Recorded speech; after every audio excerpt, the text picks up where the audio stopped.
There's a hidden system behind every American war, a network so quiet, so deeply embedded in the foundations of modern conflict, that most people have never heard the names of the companies running it. While the world argues about presidents, generals, and foreign policy, the real power sits in a cluster of private corporations that are not weapons manufacturers, not oil giants, not big banks, but something far more invisible.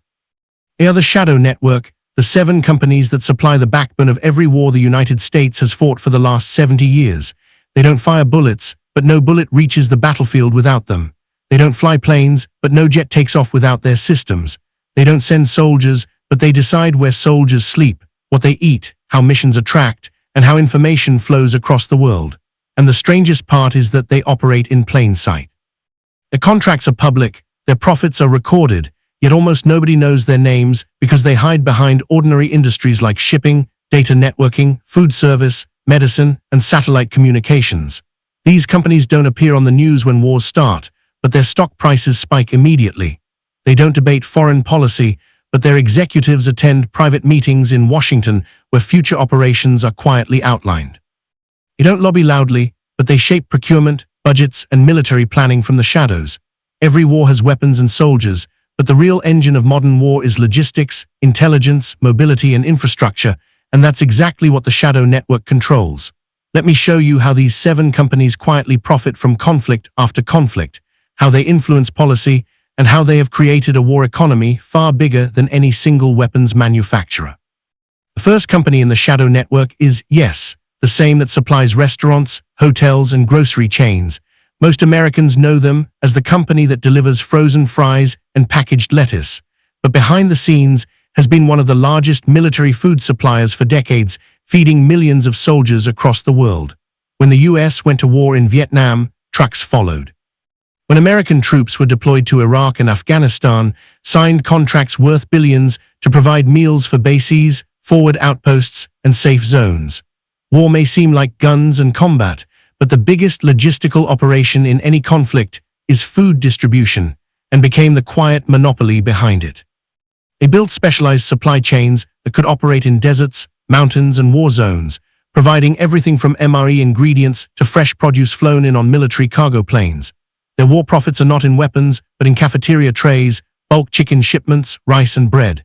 Yet this is where the money hides, in everyday products repackaged as essential military support. And because food is needed every single day, makes money whether the fighting is intense or quiet. Soldiers can stop shooting, but they cannot stop eating. And that simple reality has funneled billions into pockets while taxpayers foot the bill.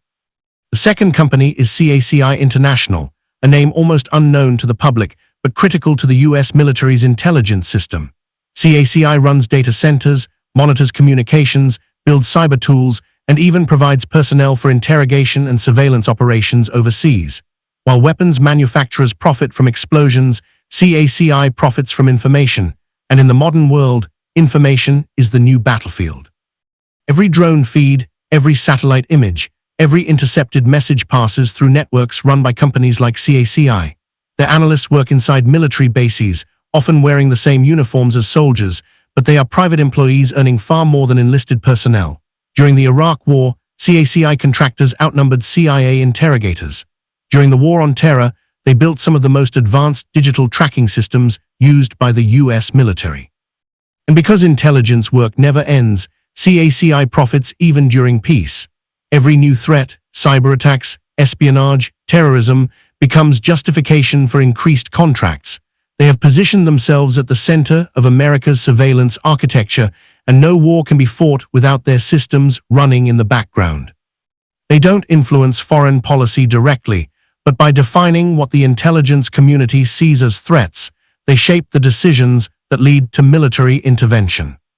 The third company is Corporation, the giant of military construction. Whenever America enters a conflict, the first boots on the ground are often not soldiers, but engineers. They build bases, barracks, command centers, airstrips, fuel depots, and hospitals. They construct the physical skeleton of war. Has built infrastructure on almost every US base outside the country, from Germany to Kuwait to South Korea, and they expanded massively during Iraq and Afghanistan, earning over $30 billion in military engineering contracts. Its business model is simple. Whenever new conflict zones open, they are the first to arrive and the last to leave. They profit from destruction by rebuilding it. They operate under cost-plus contracts, which means the more expensive the project becomes, the more profit they receive. If a base costs $200 million to build, earns a percentage. If it costs $400 million because of delays, overruns, or unexpected conditions, earns even more. War for them is not tragedy, but opportunity. Every bombed road requires a reconstruction contract. Every destroyed power grid must be rebuilt. Every abandoned base must be torn down. Has become the quiet architect of the American empire, building and rebuilding the structures of war across the world. The fourth company is SAIC, Science Applications International Corporation, the secret brain behind military technology. SAIC designs simulations, battlefield software, wargaming models, and training systems used by every branch of the US military. When a pilot practices dogfighting in a simulator, SAIC built it. When generals plan troop movements using predictive software, SAIC coded it. When intelligence officers run analysis on foreign adversaries, SAIC's algorithms assist. They profit not from weapons, but from the planning of war itself. SAIC played a huge role in Iraq, assisting with intelligence, reconstruction oversight, and surveillance systems. They helped build the databases that tracked insurgent groups. They worked on cybersecurity for military networks, and they did all of it quietly, never appearing in headlines. SAIC's power comes from defining how the military thinks. Their models shape strategy, their algorithms influence decisions, and their training systems teach soldiers how to fight.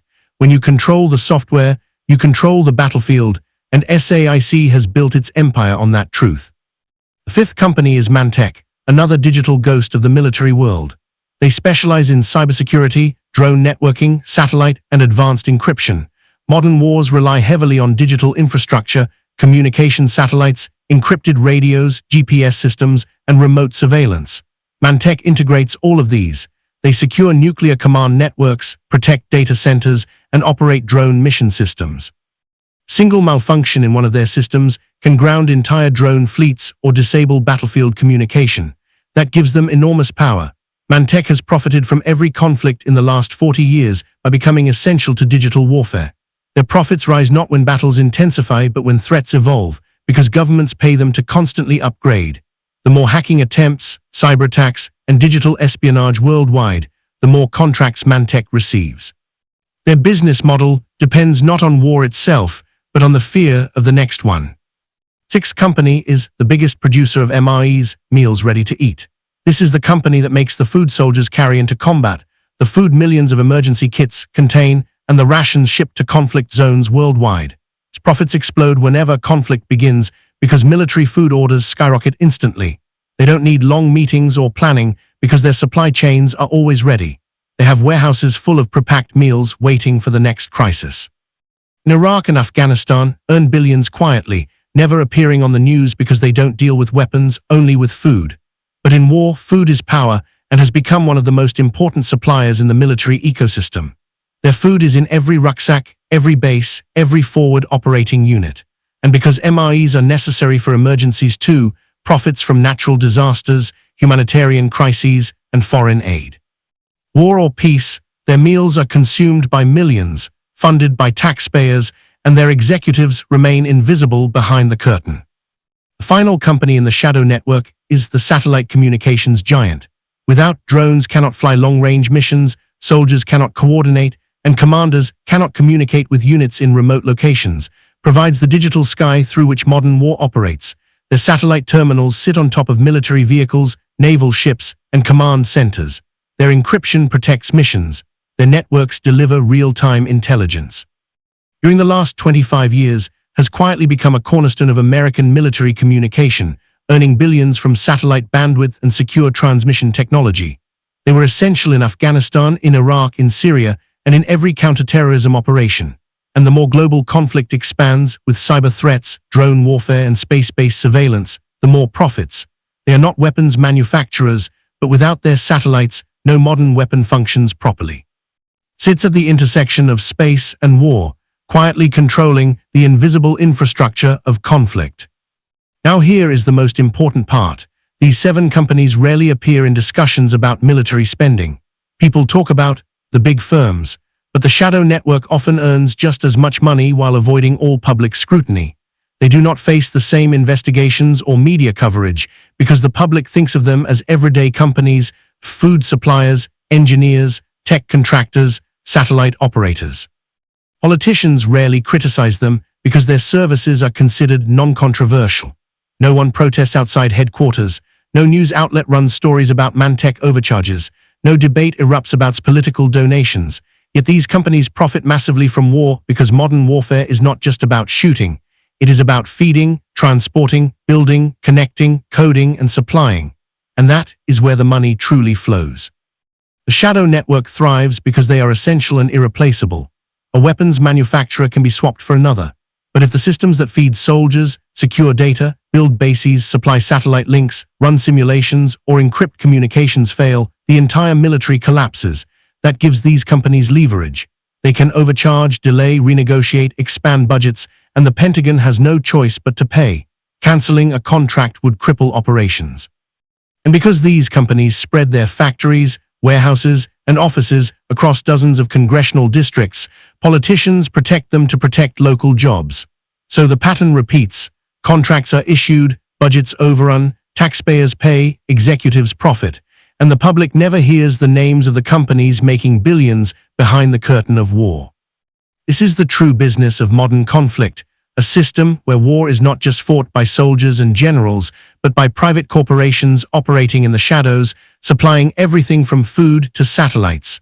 They profit from every deployment, every escalation, every emergency. They do not need war to be morally justified. They only need it to continue.